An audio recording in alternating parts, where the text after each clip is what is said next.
கல்லு மேல செதுக்கு வச்ச கவிதை இந்த நேசம் இப்பிறப்பும் எப்பிறப்பும் தொடரும் இந்த பாசம்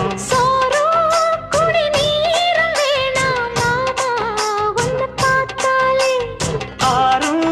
பசியாரும் தானாச மொழி கேட்டாலே ஒன்ன பிரிஞ்சிருக்க தன்னந்தனிச்சிருக்க அம்மம்மாடி அப்பப்படி என் மனசு ஒத்துக்காது செந்தூர பாண்டிக்கு ஒரு சோடி கிளி கூட